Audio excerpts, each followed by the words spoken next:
حضور کریم صلی اللہ علیہ وسلم نے فرمایا من اطاع عرافا، جو شخص کسی نجومی کے پاس آیا اور کسی کاہن کے پاس آیا، کسی غیب کا علم بتانے والے کے پاس آیا، فسألہ عن شیء، اس سے کسی چیز کا سوال کیا، فصدقہ بما یقول، اور پھر جو کچھ اس نے کہا اس نے اس کی تصدیق کی، جی واقعتاً 2022 میں الیکشن ہو جائیں گے، جی واقعتاً میرے رزق کی لکیر بہت اچھی ہے، میری فلاں دکان بک جائے گی، فلاں کاروبار میں بڑا اچھا نفع ہو جائے گا، فلاں لیڈر جو ہے اس کی حکومت آ جائے گی، آپ نے مان لیا، آپ نے تسلیم کر لیا۔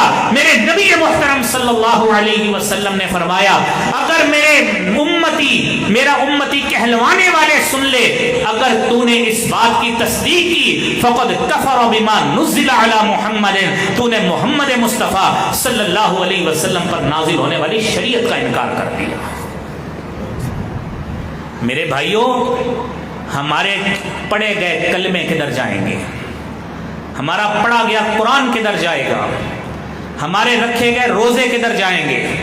ایک اتنا عمل ہونا ہے، اس نے وائرس بن کر ہماری ساری نیکیاں تباہ و برباد کر کے رکھ دینی ہے۔ بھائیوں، اپنی نیکیوں کو محفوظ کیجئے، اپنی نیکیوں کو محفوظ کیجئے۔ اور اگلی بات سنیے، آپ سب نے ماشاءاللہ یہ رمضان المبارک کی بڑی نیکیاں کمائی۔ میں اللہ سے دعا گو ہوں، اللہ کریم میرے سمیت آپ سب کے روزے رکھنے، نمازیں پڑھنا، قرآن پڑھنا اپنی بارگاہ میں قبول منظور فرمائے۔ میرے نبی محترم صلی اللہ علیہ وسلم نے فرمایا ریاکاری کا عنصر، 7واں نمبر ہماری گفتگو کا، ریاکاری ایسا عنصر ہے ہمارے کردار کا حصہ بنا، ہماری سوچ کا حصہ بنا، ہماری فکر کا حصہ بنا، ہمارے دل میں سوچ آئی، ہمارے دماغ میں یہ تصور بیٹھ گیا کہ میں آج نماز پڑھوں، کافی دنیا بیٹھی ہے، لوگ کہیں گے زبردست یار بڑا نیک بندہ ہے، آج دنیا کافی ہے، میں جناب اپنی خطابت کے جوہر دکھاؤں میری مانگ بڑھے گی۔ دنیا کو دکھانے کے لیے، دنیا دیکھ کر، میرے نبی صلی اللہ علیہ وسلم نے فرمایا دنیا کو دیکھ کر صدقہ و خیرات کر دیا، اتنے پیسے دوں، دنیا کہے جناب بڑا ہی پیسہ ہے یار اس کے پاس، بڑا ہی پیسہ ہے۔ فرمایا ان اخوف ما اخاف علیکم الشرک الاصغر، مجھے تم پر سب سے زیادہ جس چیز کا خوف ہے وہ شرک اصغر ہے۔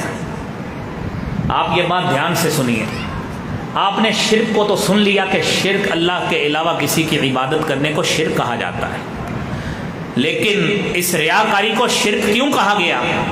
نماز، روزہ، زکوٰۃ، حج، جہاد، صدقہ و خیرات، تلاوت قرآن، تسبیحات ساری کس کے لیے کی جاتی ہے؟ اللہ کے لیے۔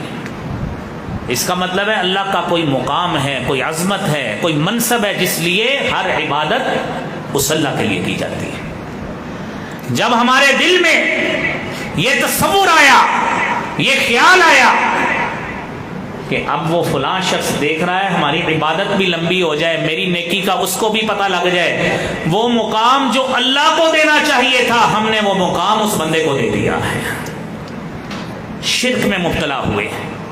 اور سیدنا محمود بن لبید رضی اللہ تعالی عنہ بیان کرتے ہیں حضور کریم صلی اللہ علیہ وسلم نے فرمایا قیامت کا روز ہوگا، اللہ رب العالمین ان ریاکاروں سے کہیں گے این الذین کنتم تراؤون بہ اعمالکم، اور جاؤ جا کے آج ان لوگوں کو ڈھونڈ کے لاؤ جنہیں تم اپنے اعمال دکھانے کے لیے کیا کرتے تھے۔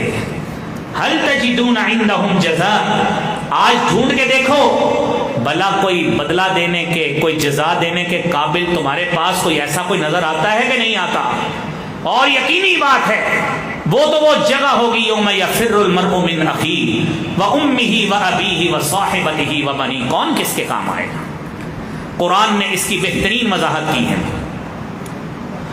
یا ایھا الذین آمنوا لا تبطلوا صدقاتکم بالمن والاذی کالذی ينفق ماله رئاء الناس ولا يؤمن بالله واليوم الآخر فمثله كمثل صفوان عليه تراب فأصابه وابل فتركه صلدا۔ اے ایمان والو، لا تبطلوا صدقاتکم بالمن والاذى، احسان جتلا کر، تکلیف دے کر اپنے صدقات کو ضائع نہ کیا کرو اس شخص کی طرح کالذی ينفق مالہ رئاء الناس، جو لوگوں کو دکھانے کے لیے اپنا مال خرچ کرتا ہے۔ آپ نے بڑی پیاری مثال دی، فرمایا فمثلہ کمثل صفوان علیہ تراب، اس کی مثال اس شخص کی مثال ہے، ایسی مثال کمثل صفوان، جس طرح ایک پتھر ہے، چٹان ہے، آپ اس پتھر کو باہر رکھ دیں، چھت پہ رکھ دیں، باہر کسی کھلی جگہ پہ رکھ دیں، اس کے اوپر گرد و غبار اور مٹی لگی ہوئی، قرآن کہتا ہے فَأَصَابَهُ وَابِلٌ، تیز بارش ہوتی ہے، جب تیز بارش ہوتی ہے جس طرح پتھر صاف ہو جاتا ہے، ریاکار کا اعمال نامہ بھی اسی طرح صاف ہو جاتا ہے۔ کدھر گئی ساری نیکیاں؟ یہ میں نہیں کہہ رہا، یہ اللہ کا قرآن کہہ رہا ہے۔ لا يقدرون على شيء مما كسبوا، اور بھائی تم نے نیکیوں کے پہاڑ بنا لیے، نمازوں کے پہاڑ قائم کر لیے، لیکن اگر تمہارے پاس یہ نہیں تھا تو خلوص نہیں تھا، ریاکاری آ گئی جس نے تمہارے سارے عمل کو ضائع کر کے رکھ دیا۔ میرے بھائیوں، 8ویں بات، ہمارا عمل ضائع کیسے ہوتا ہے؟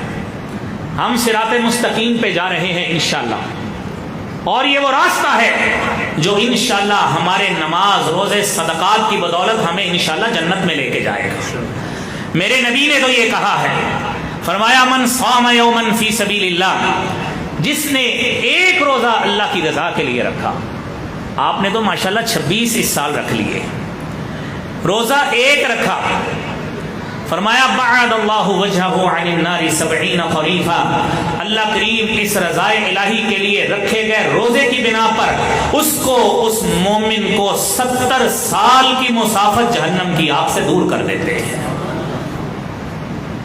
یہ روزہ ہے، یہ عمل ہم نے کیا، اور میرے بھائیوں یہ عمل وہ عمل ہے کہ ہم آج جو عمل کرنے آئے ہیں، نیک عمل خلوص کے ساتھ ہم کریں، ریاکاری نہ ہو تو انشاءاللہ یہ سارا اجر ملے گا۔ میں بات کر رہا تھا کہ اللہ رب العالمین سے مغفرت کی امید ہر مومن کے لیے ضروری ہے کہ وہ رکھے۔ کیوں؟ کیونکہ میرا مالک کہتا ہے قُلْ يَا عِبَادِيَ الَّذِينَ أَسْرَفُوا عَلَىٰ أَنفُسِهِمْ لَا تَقْنَطُوا مِن رَّحْمَةِ اللَّهِ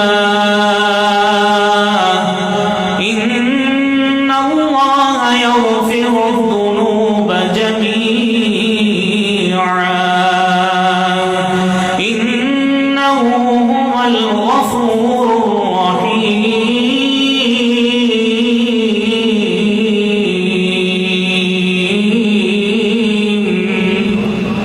اے نبی صلی اللہ علیہ وسلم کہہ دیجئے یا عبادی الذین اسرفوا علی انفسہم، اے میرے بندو جنہوں نے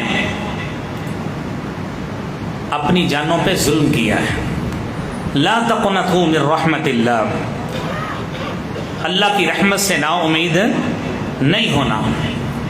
ان اللہ یغفر الذنوب جمیعا، اللہ تعالیٰ تو تمام قسم کے سری ہوں، جہری ہوں، خفیہ ہوں، اعلانیہ ہوں، توبہ گئے گناہوں کی نوعیت ہے، وہ ہمارا موضوع نہیں ہے۔ اکثر گناہ انشاءاللہ اللہ تعالیٰ تو ویسے ہی معاف کر دیتے ہیں، اور میرے رب کی رحمت تو اتنی وسیع ہے کہ میرا رب کہتا ہے کہ چھوٹے چھوٹے گناہ آپ کبیرہ گناہوں سے بچو تو میرا پیکج سنو، ان تجتنبوا کبائر ما تنهون عنه نكفر عنكم سيئاتكم وندخلكم مدخلا كريما۔